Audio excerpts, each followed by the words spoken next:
धैर्य धारण करून तू परिस्थितीशी लढ, असा भगवंतांनी सल्ला दिल्यानंतर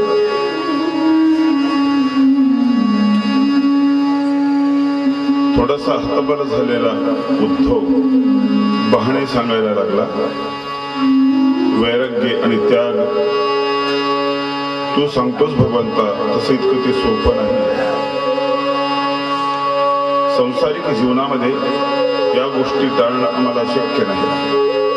संन्यास धर्माचं निरूपण करत असताना संन्यासी लोकांसाठी ते ठीक आहे, जे संबंधित लोकांपासून, पदार्थांपासून, गावांपासून, सगळ्या भोगांपासून अलिप्त असतात. पण आम्ही संसारिक माणसं या संसारामध्ये हे कसं शक्य आहे? या दोन आश्रमाची मिसळ झाल्यानंतर अवस्था कशी होईल? पदार्थ डोळ्यासमोर आणि त्याचं सेवन करायचं नाही. आमची इंद्रिय तर तिकडं ओढा घेतील ना,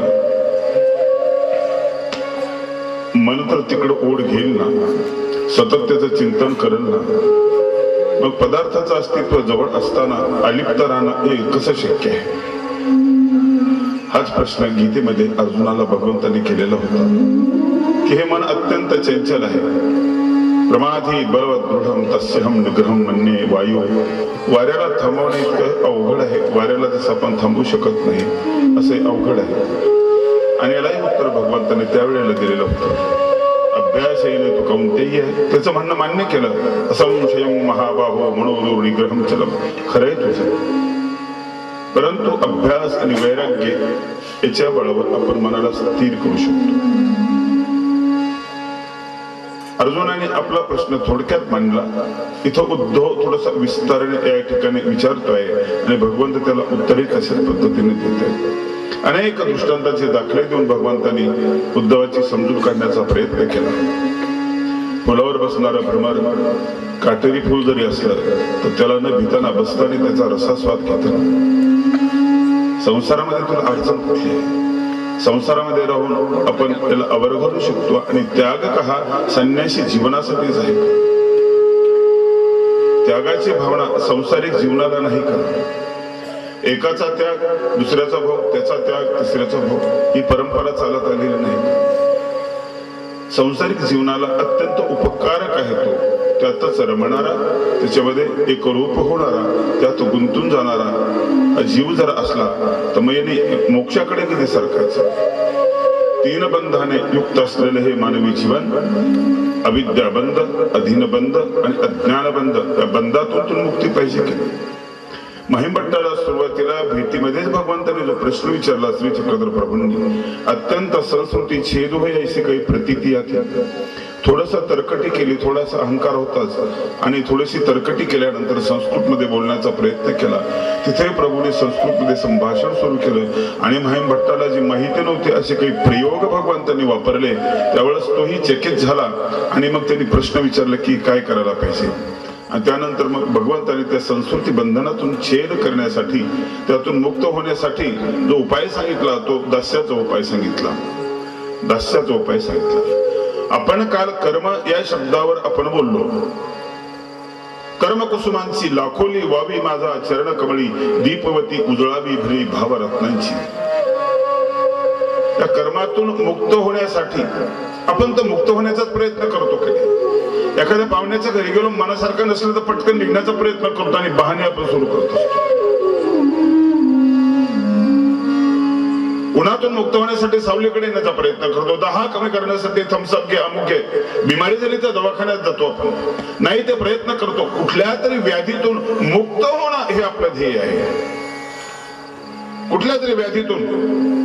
आणि मग इथं आपण पूर्ण अधीन होतो, पराधीन होऊन जातो. आपण आपल्या इच्छेने पराधीन होतो. एखाद्या माणसाला पोटात बारीक गाठ झाली, डॉक्टरला दाखवलं, डॉक्टरने औषध वगैरे दिलं, नाही ठीक झालं, पुन्हा दाखवलं आणि एक्सरे काढला, डॉक्टरने सांगितलं छोटीशी गाठ आहे पोटामध्ये, बारीक बारीक गाठ आहे. पण तुम्हाला अधीन व्हावं लागेल. आमचं तुम्हाला घर सोडावं लागेल, दार सोडावं लागेल. एवढ्याच्या गाठीसाठी हो सोडावं लागेल. जातो तो पैशाचं गाठोडं सोबत घेऊन जातो. दवाखान्यात गेल्यानंतर पैसा लवकर सुटत नाही.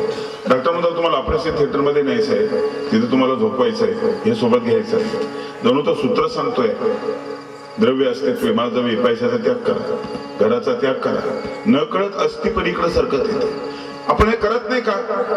बारीक गाठ काढण्यासाठी आपण करत नाही का? बिमारी दुरुस्त करण्यासाठी आपण करत नाही का? आणि हे जर आपण नाही केलं तर आपण दवाखान्यात जाणार नाही. हे जर नाही केलं आपण तर पैसे सोडणार नाही. आणि हे जर नाही केलं आपण मरणार, आपण त्या गाठीतून मुक्त होणार नाही. बारीक तर गाठ आहे, पण त्रास होतो डॉक्टर साहेब, खूप त्रास होतो. हे तुम्हाला ऑपरेशन थिएटर मध्ये न्यायचंय आणि हे तुमचे नातेवाईक आहे. हो, ही माझी पत्नी, हा माझा मुलगा आहे, खूप जीव यायचं माझ्यामध्ये. आणि ती माझी बहीण मला भेटायला आली आणि ती मुलगी आलेली आहे माझ्या भेटायला आणि बरं वाटलं मला, पण त्यांना सोडावं लागलं. तुम्हाला थिएटर मध्ये न्यायचंय, त्यांना सोडल्याशिवाय ती गाठ नाही काढता येणार. बारीक गाठ आहे. एवढा मोठा माणूस, केवढी मोठी जमीन सोडली, नातेगोते सोडले, पैसा सोडला, सगळं सोडलं, नेलं ऑपरेशन थिएटर, पलंगावर झोपवलं. डॉक्टरने त्याचे कपडे बदलले. डॉक्टरने सुद्धा तिथे दीक्षा घेतलेली आहे, लक्षात ठेवा. हिरव्या कपड्याची जास्त ती दीक्षा घेतली. म्हणजे डॉक्टरला सुद्धा घर सोडावं लागलं, स्वतःचा ड्रेस सोडावा लागला, स्वतःचे कपडे सोडावे लागले, नातेवाईक सोडावे लागले. तोही संन्यासी झाला, तोही त्यागी झाला. थोडा का होत नाही, झाला की नाही? त्यागाची गरज संसारात कशी नाही? डॉक्टर म्हणतात, पाटील साहेब तुमच्या अंगावरचे कपडे काढावे लागते. अरे नाही हो, नाही काढावं लागते कपडे बदलायचे तुम्हाला, बदलले कपडे, पण आता तुमच्या अंगावरचे आमचे जे कपडे आहेत हे सुद्धा काढावं लागतील, त्याचाही त्याग करावा लागेल. का बरं? ऑपरेशन त्याशिवाय करताच येणार नाही. काढले कपडे, पोट केलं उघड. डॉक्टर म्हणतो, तुम्हाला आणखी एक सोडायचं आहे. आता काय सोडायचं? कपड्यासकट तुम्ही वस्त्रहरण केलं, माझं राहिले काय माझ्याकडे? तुम्हाला कळतंय ते कळणं सोडायचंय. तुम्ही शुद्धीवर असले तर आम्हाला ऑपरेशन करता येणार नाही. कमाल झाली. मात्र आता कळणं सुद्धा सोडून द्यायचं. हेच तर सांगतात श्री चक्रधर प्रभू, तुझं कळणं तू सोडून दे. अविद्यायुक्त जीवाला स्वतः ज्ञान संभवत नाही. तुझं कळणं सोड आणि तुझे बाहेरून घेतलेलं ते पण सोड. बाहेरून सुद्धा चुकीचा आहार केलाय तू, चुकीचं घेतलेलं आहे, चुकीचं चरवण करतोय तू. अगदी भ्रम आहे तुझ्या मनामध्ये, अंधश्रद्धेमध्ये आहे तू. होतं ना तुला असं वाटत होतं ना पहिले की ग्रहण लागलं म्हणजे सूर्याला राहुणी गेलं. आता विज्ञान सांगताना तसं नाही, दुसऱ्या उपग्रहाची सावली पडली. पण आतापर्यंत तू केलेलं दान गेलं ना वाया. पृथ्वी फिरत नाही असं तुला वाटत होतं ना, हे गैरसमज होता ना तुझा. आता कुठंतरी एक विज्ञान सत्य सांगायला जन्माला आलेलं आहे. विज्ञान म्हणजे सत्याची प्रयोगशाळा आहे. त्यातून सत्य बाहेर पडतं आणि बरीच तुझी अंधश्रद्धा आता कमी व्हायला लागली. माणसांना खूप अंधश्रद्धा कमी व्हायला. आता म्हणत होतं की गणपती दूध प्याला, आणखी तू आहेस थोडस. आतापर्यंत तू केलेलं दान गेलं ना वाया. पृथ्वी फिरत नाही असं तुला वाटत होतं ना, हे गैरसमज होता ना तुझा. आता कुठंतरी एक विज्ञान सत्य सांगायला जन्माला आलेलं आहे. विज्ञान म्हणजे सत्याची प्रयोगशाळा आहे. त्यातून सत्य बाहेर पडतं आणि बरीच तुझी अंधश्रद्धा आता कमी व्हायला लागली. माणसांना खूप अंधश्रद्धा कमी व्हायला. आता म्हणत होतं की गणपती दूध प्याला, आणखी तू आहेस थोडस. त्याला कपडे किती मीटर लागतील? त्याचा जोडा शिवायचा म्हणजे खेडेगावाचे सगळे म्हणजे जनावर मारावं लागते ना, त्याचा जोडा त्याला शिवावं लागेल. येतो की नाही कोणाशी? त्याची दाढी करायची म्हणजे नावेने जायचं कसं? दाढीकडे जायचं कसं? 12 किलोमीटर उंचीचा तो झोपल कुठे? अतिशयोक्ती ती एक तुम्हाला पटवून देण्याच्या दृष्टिकोनात. ग्रंथकाराची चूक नाही, श्रोते डोळ्यासमोर ठेवून सगळं हे आहे. रामायणामध्ये अंगद आहे ना, अंगद शांतीदूत म्हणून रावणाकडे जातो. तो शांत बसलेला असतो. आमच्या नाथांनी त्याला शांतने बसवले. भावार्थ रामायण वाचायला लक्षात येईल तुमच्या. ते शेपटीचा विटोळा करतो, वर जाऊन बसतो, एकदम रावणापेक्षा उंच. ते काही बसला तर त्यानंतर आपली शेपटी तो बाहेर काढतो. शेपटीचा जो शेंडा आहे त्याला जे केस आहेत ते लांबवतो आणि रावणाच्या नाकामध्ये ते केस घालतो. रावणाला शिंक येते, नाकातून घाण बाहेर पडते. जिकडे तिकडे शेंबूड सभा खरकटी होऊन जाते. हसले तुम्ही थोडासा विनोद झाला त्यासाठीच ते सत्य ते नाही. रावण इतका लिहायचा पैसा नाही आणि इतका घाण कसा तो नाका सगळी घाण त्याची सभेला पुरेल एवढी घाण. हा मनोरंजनाचा भाग आहे. म्हणून तुला जे कळतं ना हे कळणं तुला सोडायचंय. डॉक्टर सांगतो तुझं कळणं बंद कर. जीवमती बंद कर, स्वक्ती बंद कर. तुला काही कळत नाही, बाहेरून तो घेतोय, जसं घेतलं तसं तू बोलतोय, काही कळत नाही तुला. आणि तुझं कळणं जर असलं ना तर मग तू ऑपरेशन होऊ देणार. दुखायलाच लागलं, जखमच झाली, तुम्ही चिरला बडबड विकसिंग तू होऊ देणार नाही. पण तो ना बेशुद्ध बारीक गाठ आहे. बारीक गाठीसाठी केवढं समर्पण आहे. आणि मग त्याला सांगतात की तू आता बेशुद्ध पडशील, आम्ही तुझ्या पोटामध्ये शस्त्राने कापणार, तुझ्या पोटाला गाठ काढून टाकणार आणि त्याला गोधडी सारखं शिवणार. कबूल आहे का? नसेल तर उठ आपताने निघून जा. तो म्हणतो खूपच दुखते हो डॉक्टर साहेब, मग झोप. समर्पण आपल्या जीवनामध्ये दुःखातून मुक्त होण्यासाठी आपला हा सदैव प्रयत्न आहे. बारीक सारीक गोष्टीतून आपण मुक्त होऊ इच्छितो. माझ्या गाळावर मासे बसले की तिला हाणण्याचा माझा प्रयत्न असतो. मच्छरासाठी कछवा लावतो, गुड नाईट लावतो, मच्छरदाणी लावतो, पंखा सुरू करतो. एक तरी क्षण आहे का तुम्हाला मुक्त होण्याची इच्छा नाही? असं एखादा तरी क्षण आहे का ज्याचा कंटाळा त्याच्यापासून बाजूला जावं वाटतं? जे दृश्य नको ते पाहण्याची इच्छा होत नाही तिथून बाजूला व्हावं वाटतं. जे ऐकण्याची इच्छा नाही त्याला सोडावं वाटतं. आणि त्याला सोडलं तर बरं वाटतं. हा त्याग नाही का तुमच्या जीवनातला? बारीक सारीक त्याग नाही का? बारीक गोष्टीतून मुक्त होण्यासाठी तुम्हाला इथं त्यागाची गरज आहे. आणि त्याग करत असताना जो तुम्हाला संघर्ष करावा लागेल, अंतर मनाचा, जो अंतर निग्रहाचा आणि बाह्य निग्रह शमदमाचा आणि बाह्य इंद्रियांच्या विषयाचा जो तुम्हाला संयम करावा लागेल, तो खूप मोलाचा आणि महत्वाचा आहे. आणि म्हणून भगवंत उद्धवाला सांगतात की संसारामध्ये अशक्य आहे असं नाही, शक्य आहे संसारामध्ये. परत आणखी तो म्हणतो प्रभू कसं शक्य आहे? एक वेळेस हत्तीचा समूह आहे त्याला मी ताब्यात घेऊ शकतो, एक वेळेस सिंह पराक्रम आहे त्याला मी ताब्यात घेऊ शकतो, एक वेळेस पर्वताचा चूर्ण करता येईल, भोगा करता येईल, पण ह्या इंद्रियांना कसं ताब्यात घेऊ रे? किती चंचल आहे, किती बलवान आहे. इथं व्यासांनी मान्य केलं, बलवान इंद्रिय ग्रामे विद्वांसोपी अकर्षती. इंद्रियांच्या ह्या ग्रामामध्ये अरे बघ ना, विश्वामित्र पराशर प्रभृतयो वातांबु पर्णाशरा स्तेपी स्त्री मुख पंकजम सुललितम दृष्ट्वैव मोहम गता. विश्वामित्रासारखा 60,000 वर्ष तपश्चर्या करणारा ऋषी शृंगासारखा जर स्त्री आणि पुरुष माहित नाही, तो संपला या विषयाचे पुढे ना, मी कसे रे? त्यावेळेस भगवंत त्याला सांगतात की ते संपले. त्यांच्याकडे जे ज्ञान होतं ना, ते ज्ञान भौतिक ज्ञान होतं, ते ज्ञान ग्रंथांचं ज्ञान होतं. मी जे तुला सांगणार आहे ना, एक पर सांगणार आहे, ते अवर होतं. विज्ञान अवर सांगतं, पुराण अवर सांगतात. पृथ्वीचा अणु शोधला वैज्ञानिकांनी आणि पृथ्वीची सगळी माहिती करून घेतली. अग्नीची माहिती, वायूची, आकाश आणि सगळ्या गोष्टीची माहिती करून घेतली. याचं सगळं ज्ञान आत्मसात केलेलं आहे. पण एवढंच नाही, हे दिसणारं आत्मसात केलं. दिसण्याच्या पलीकडे असलेली एक अदृश्य जी गोष्ट आहे ती आणखी माहिती व्हायची विज्ञानाला.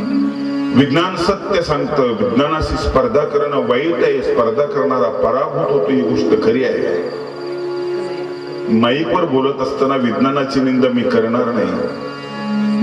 लाईटच्या प्रकाशामध्ये बसलो, मी विज्ञानाच्या विरोधात बोलणार आणि सत्य सांगतो. पण सत्य सांगायचा ठेका विज्ञानानेच घेतला असं नाहीये. नाही, सत्याचा जो एक मालक आहे, जो सत्य शिव आणि सुंदर आहे, त्याने सांगितलेलं एक ज्ञान आहे, ते आहे पर, ते आहे अध्यात्म. आणि म्हणून त्या ज्ञानाला पवित्र असं म्हटलेलं आहे. नाही ज्ञानेन सदृशम पवित्रमिह विद्यते. अत्यंत पवित्र असं ज्ञान मी तुला सांगतोय अर्जुना, मी तुला ज्ञान सांगतोय, ते पवित्र. त्या ज्ञानाच्या शस्त्राने हे तुला सगळं सगळं शक्य आहे. उद्धव अर्जुनाला नकळत त्याच दिशेने नेण्याचा प्रयत्न करतात. विविध प्रकारचे दृष्टांत भगवंतांनी दिले अर्जुनाला, खूप दृष्टांत दिले, जड सृष्टीचे दृष्टांत दिले आणि त्याला पटवण्याचा प्रयत्न केला. त्याला इथं स्थिर केलं की आपल्याला काही कळत नाही, इथं स्थिर केलं हे आपल्याही लक्षात आलं पाहिजे, आपल्याला काही कळत नाही. जीव कुठे कळला आपल्याला? जीवनामाचा प्राध्यापक जीवनामाच्या विद्यार्थ्याला जीवशास्त्र जीव लावून सांगतो. प्राध्यापकाचा जीव निघून जातो पण जीव कुठे कळतो? अपूर्ण होतला पण डोकं तरी केवढं काय, आपलं मेमरी तरी केवढी काय. आणि म्हणून वैद्यकीय शास्त्रामध्ये डॉक्टर पूर्ण नाहीच आहे. एक नाक कान घशाचा अभ्यास करतो, प्रचंड पैसा आणि वेळ खर्च करून, तेवढंच कळतं त्याला. एक दाताचाच अभ्यास करतो आणि एक दाताचा डॉक्टर होतो, तेवढंच कळतं त्याला. गहन हे सुद्धा गहन आहे. एक हृदयाचा अभ्यास करतो, तेवढंच कळतं त्याला. एक डोळ्याचा अभ्यास करतो, तो डोळ्याचा डॉक्टर होतो, तेवढंच कळतं त्याला. आज तरी 2 डोळ्याचा एक डॉक्टर आहे, 50 वर्षानंतर डाव्या डोळ्याचे एक असेल, उजव्या डोळ्याचे एक डॉक्टर असेल. त्याला पूर्ण म्हणता कसं ह्या माणसाला?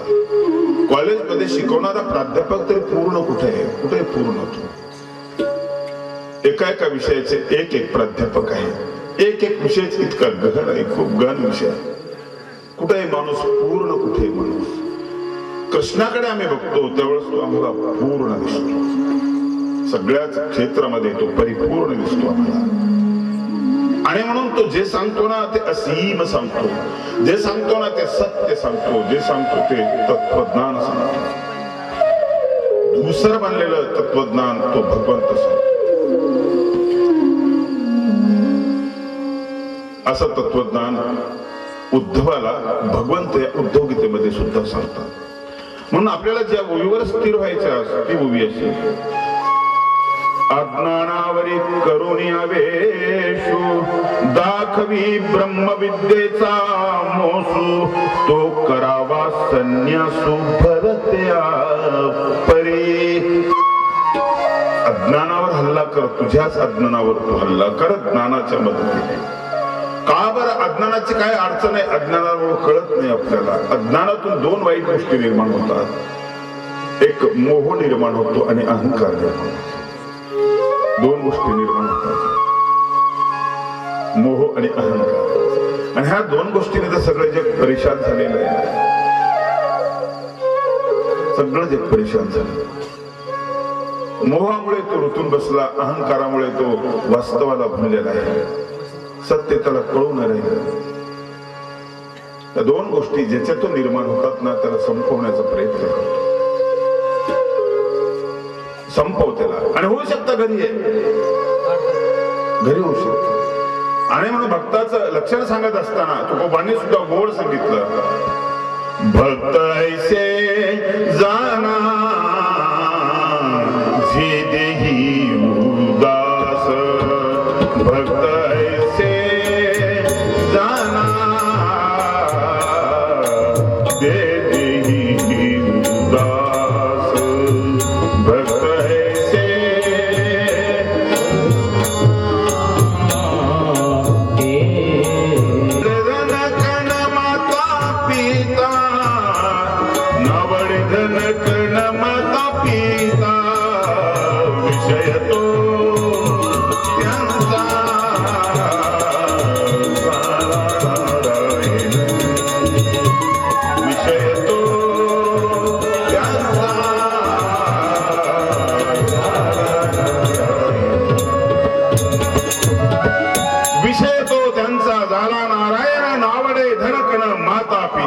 संसारामध्ये येऊ शकत. शक्य इथं सुद्धा ते शक्य आहे. तिथं जास्त होऊ शकते, इथं कमी होऊ शकतं, पण त्या जास्ताची सुरुवात इथं होऊ शकते ना. दिल्ली मोठी आहे, दिल्लीचा रस्ता खूप लांब आहे, पण त्या लांबची सुरुवात तुमच्या घरात होते ना. पहिलं पाऊल तुमचं दिल्लीच्या दिशेनं पडताना. पोहोचायला तुम्हाला उशीर लागेल, पण सुरुवात तुमच्या घरापासून आहे ना. आणि म्हणून जीवनामध्ये त्यागी लोकांचं आपण ज्यावेळेस उदाहरण बघतो त्यावेळेस आपण थक्क होऊन संसाराने अशी माणसं दिलेत आम्हाला, दिलेत अशी माणसं. हा विषय केवळ संन्यासी लोकांचा नाही, इथं माणसं दिलेले आहे. अरे फासावर चढत असताना हसत हसत फाशीचं चुंबन घेणारा माणूस देशासाठी त्याग केवढा मोठा त्याग करत नाही का? प्रचंड त्याग करतो ना तो. कर्मवीर भाऊराव पाटलांची गोष्ट तुम्हाला सांगतो मी, ज्यांनी रयत शिक्षण संस्था काढलेली आहे. त्या काळामध्ये त्यांनी विद्यार्थी मिळवले, कशी मिळवली माहिती आहे? गावोगाव जायचे विद्यार्थ्यांसाठी आणि खिशामध्ये शिळे कुटके असायचे. भूक लागली की कुटके खायचे आणि विद्यार्थी जमवायचे.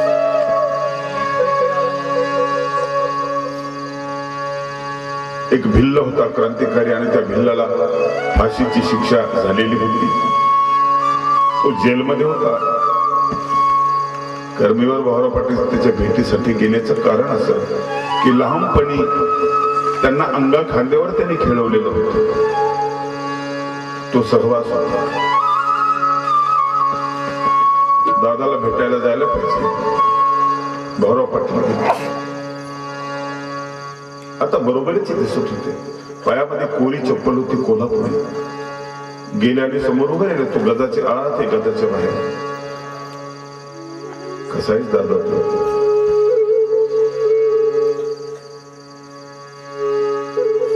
भाऊराया माझ्या भेटीसाठी आलास? हो. बरं वाटलं, खूप खूप चांगलं वाटलं. काळजी करू नकोस, मी घाबरत मोठा झालास आता. खूप दिवसानंतर भेटला. पायाकडे बघितलं, कोल्हापुरी चप्पल होती. आणि तो भिल्ल म्हणाला, भाऊराया तुला एक मागू देशील? सांग ना काय हवंय तुला. तुझ्या पायातली कोरी चप्पल दे मला. पटकन त्यांनी ती चप्पल गदाच्या आत सरकवली. भिल्ल त्या चप्पलवर उभा राहिला, हसला. त्यांनी जे उत्तर दिलं ना, काहीच न शिकलेला माणूस, निरक्षर असलेला माणूस. ममता शिक्षणाजवळच असते असं नाही, ती कुठेही असते. जनावराकडे असते, कुठेही असते. तुका म्हणे वत्स धेनु वेचा चित्ती तैसे मध्ये ती सांभाळित. गाईकडे ममता केवढी. गोपाल, तर त्यामुळे गोपाल हे नाव घेतलं कृष्णाने, जास्त आवडलं. मूर्तिमंत वात्सल्य. आपल्याच पोटातून निघालेली घाण वासराला लागलेली असते, पण त्याला स्वच्छ करण्यासाठी ती चाटून पुन्हा की तोंडामध्ये घेते. तिच्याच उदरातून पडलेली घाण असते, वासरू भरलेलं असतं. ममता हे बघत नाही की हे वाईट आहे की याची घृणा येते, त्याला चाटून स्वच्छ करते. काय करते? आपलीच घाण पुन्हा आपल्यामध्ये घेते. ती उत्सलता कुठेही असते. मी चप्पल का मागितली माहित आहे तुला? नाही. आता मी ममतेच्या आधारावर उभा आहे. मी तुझ्या आधारावर उभा आहे. पण आता फाशीची वेदना मला होणार नाही. भाऊराया, मला भक्कम आधार भेटला.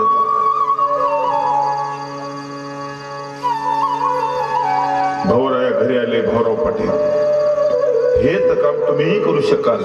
100-150 रुपयाची चप्पल तर तुम्हालाही देता येईल. त्यांनी दिली ती वेगळी दिली. आयुष्यभर त्यांनी चप्पल नाही वापरली, अशी चप्पल आयुष्यभर चप्पल नाही वापरली. हा तर त्यागच आहे की नाही? तुम्हाला थोडं पुढे सरकायचं आहे. क्रांतिकारकांनी सगळं सोडलं ना, घरदार सगळं सोडलं, पण सोडायला सुरुवात घरापासून केलेली आहे. आणि म्हणून आपला भारत देश हा इतका महत्वाचा देश आहे. इथं त्याग शिकवला गेलेला आहे. तुम्हाला मी परवाची भेट सांगितली, ती एक महत्वाची भेट आहे. भरत आणि रामाची त्याग शिकवला गेला त्या ठिकाणी. सांगताच येत नाही कोण कोणापेक्षा मोठा आहे, कोण उंच आहे. हाही मोठा वाटतो, तोही मोठा आहे, हाही मोठा आहे, तोही मोठा आहे. आणि म्हणून भगवंत सांगतात, त्यागात शांती अनंतरम प्राप्त करतो. त्यागामधून शांती जन्माला येते. तुला शांती पाहिजे ना? शांती म्हणजे मुक्ती, मुक्ती म्हणजे बंधनातून सुटका, बंधनातून सुटका. भगवंत उद्धवाला हे समजून सांगतात की बंधनातून सुटका करून घेण्यासाठी मी तुला ज्ञान सांगतोय. अत्यंत पवित्र अशा प्रकारचं ज्ञान मी तुला सांगतो. अज्ञानामुळे काय नुकसान झालं माहिती आहे आपल्याला. प्रभू श्री चक्रधर स्वामी जेव्हा महाराष्ट्रामध्ये आले, पतितांचा उद्धार करण्यासाठी स्मशानामधून उठलेले स्वामी आता राख होणार होती, परंतु परकाया प्रवेश केला अवताराने, पुन्हा ते उठले, डोळे उघडले, कवडी किंमत नसलेल्या प्रेतात संचार केला आणि त्या प्रेताला उठवलं. जणू हे सगळे प्रेत उठवण्यासाठी उठवलेले आहे. स्वामी आले महाराष्ट्रामध्ये, परिभ्रमण सुरू झालं. स्वामींनी लगेच तत्वज्ञान सांगायला सुरुवात नाही केली, अगोदर निरीक्षण केलं. समाज कसा आहे किती अज्ञाने निरीक्षण केलं स्वामींनी. फिरत होते, विदर्भात गेले एका गावाजवळ गेले. सूर्यास्त झालेला होता, स्वामींना झोप लागलेली होती आणि बघितलं गावाच्या जवळ एक उकिरडा आहे. त्या उकिरड्यामध्ये मोठा खड्डा आहे, कुत्री व्यालेली होती. बाळ मोठे झाले, त्यांना घेऊन निघून गेली. खड्डा रिकामा आहे, स्वामी त्याच्यामध्ये झोपले स्वामी त्याच्यामध्ये. सकाळची वेळ झाली, मालकीन आली, राग घेऊन स्वामींच्या अंगावर टाकली. स्वामी आणखी घोरायला लागले. स्वामी म्हणतात, बाई ते शियाळे दिवस, थंडीचे दिवस, गरम राग पडली, बरं वाटलं, घोरायला लागलं. तुम्ही वेगळ्या नजरेने बघाल की किती घाणेरडे कुठं झोपायचं हे नाही. मी तुम्हाला एक विचारतो, तशाही ठिकाणी झोप येण्यासारखी झोप आहे का तुमची? गादीवर 2 फूट उंचीच्या गादीवर उशी घेऊन, गुड नाईट लावून, कछवा लावून आणि एअर कंडिशनच्या खोलीमध्ये झोपेच्या गोळ्या घेऊन मासोळीसारखं तळमळत राहावं लागतं आपल्याला. पण तिथं झोपणारा माणूस सुखी का आपण सुखी? सकाळची वेळ झाली, लोक जमले, 4-5 लोक गप्पा मारायला लागले. तेवढे स्वामी उठले, अंग चाललं, निघाले. लोकांनी बघितलं, अरे म्हटलंय उकरड्यातून उकरडे व्याला उकरडा, माणूस झाला उकरड्याला. तात्या माणूस झाला, तात्याने आप्पाला सांगितलं, आप्पाने काकाला सांगितलं, काकाने बापूला सांगितलं. सगळ्या गावात चर्चा, अख्खं गाव म्हणायला लागलं की उकरडा व्याला. आई विचार नाही केला की 27 वर्षाचा माणूस कसं व्यायला येईल, कपड्या सकट कसं जन्माला घातला ते उकिरडे, दाढी मिशी सकट कोणाचा जन्म झालाय काय, हाही विचार नाही. देवबाप्पाकडे गेले, देवबाप्पाला म्हणाले की उकिरडे व्यायला. म्हणजे फार मोठं संकट आलं, अतिशय मोठं. पारायण करा, पूजा करा, पंगत करा, वर्गणी केली, उकिरडा साफ केला, पंगत ठरली. त्या दिवशी स्वामीची अनेक संन्याशाची भेट होते रस्त्यानं. तो संन्यासी म्हणतो, जेवायला चालायचं नाही का? म्हणजे कुठे? म्हणजे उकिरडे व्यायला.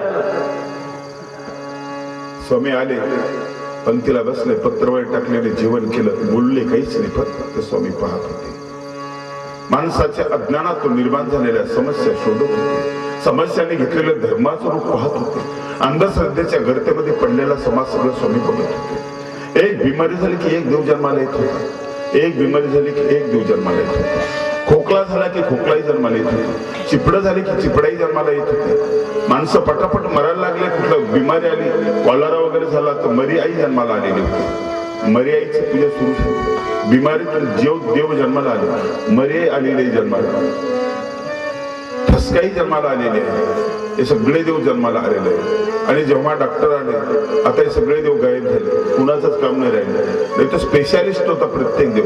एक खोकल्याचा, एक कुठला, आमच्या स्थानाला कधी कधी लोक भोपळे वाहतात. कायसाठी वाहतात? पोरग भोपळ्यासारखं झालं पाहिजे, अष्टमासी ते होतं की नाही माहिती. जाळीच देवाला घोडे वाहतात, चांदीचा घोडा, बारीक घोडा असतो, कमीत कमी पैशाचा, 15-20 रुपयाचा घोडा. हे तो असतो की माझा पिंट्या घोड्यासारखा झाला पाहिजे. आता बोंबलासारखा आहे तो घोड्यासारखा झाला पाहिजे. घोड्यासारखं होतो की नाही मला माहिती नाही, गड्यासारखं होऊन जातो. एवढी अंधश्रद्धा ही सगळी स्वामींनी बघितली. आणि हे अज्ञानातून जन्माला आलेलं हे पीक आणि तो गुरफटल्या गेलेला माणूस, याला ज्ञान सांगणं गरजेचं होतं. आणि म्हणून सर्वज्ञ श्री गोपालकृष्ण महाराज या ठिकाणी अर्जुनाला, त्या उद्धवाला अशा दिशेने नेण्याचा प्रयत्न करतात. हे अंधारातून बाजूला नेण्याचा तो प्रयत्न, अंधारातून बाजूला नेण्याचा हा सगळा प्रयत्न. स्वामी बोलत नव्हते बोलत. स्वामी सालबर्डीच्या पर्वतामध्ये बसले होते. 12 वर्षाचं चिंतन केलं, 12 वर्षाचं बोलायला लावलं सशाने, बोलायला लावलं पारध्याने, बोलायला लावलं जणू ते तुकोबांच्या अभंगात तुम्हाला सांगायचं म्हणजे कसं म्हटलंय ते, मौन का धरले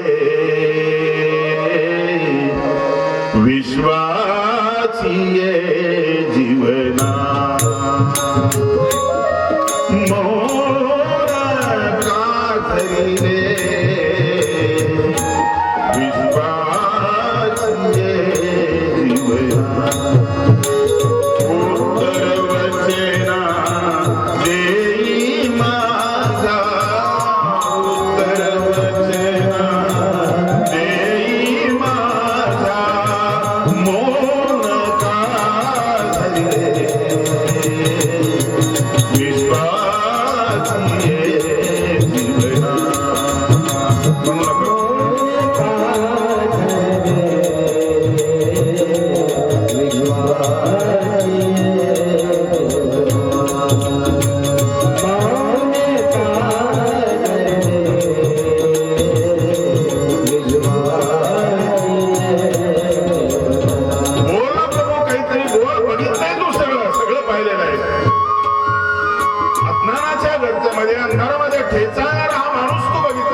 तू माझे प्राचीन, तुझी नित्य नेम देवराया, तू माझे संचीन, तू माझे प्राचीन, तुझी नित्य नेम देवराया,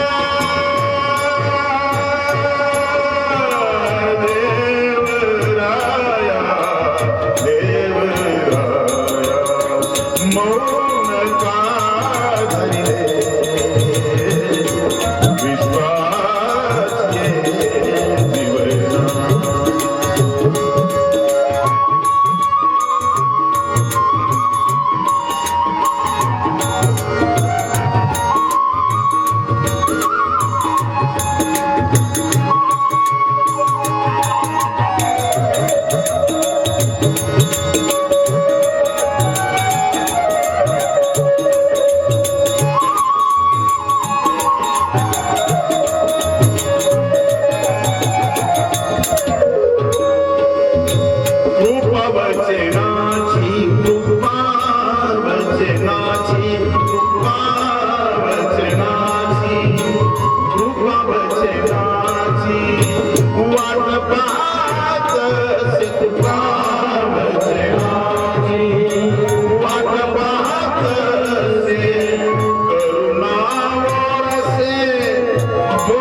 जीवना, ससा स्वामींच्या मांडीखाली पारधी समोर आहेत, त्यांच्यासोबत कुत्रे आहेत, जिबल्या आहेत, कुत्र्यांच्या बाहेर पडलेल्या शेपट काटलेले सड पातळ शिकारी कुत्रे, पारध्यांच्या हातामध्ये तीर कमटे आहेत, स्वामींच्या समोर उभे, आमचा ससा मला देऊन टाका. मौन होतं स्वामींचं 12 वर्षाचं मौन, आणि स्वामींनी ते मौन सोडलं त्या ठिकाणी, आपलं व्रत भंग केलं त्या ठिकाणी, पराभव स्वीकारला पारध्यांकडून, कृष्णाने पराभव स्वीकारला भीष्माकडून. भीष्माकडून पराभव स्वीकारला कृष्णा. जिथं प्रेम आहे ना तिथं पराभव स्वीकारतो माणूस माघार घेतो. प्रेम असेल ना तर तुम्ही सगळ्या गोष्टींची पूजा करता, तुम्हाला झालेली जखमेचीही तुम्ही पूजा करता.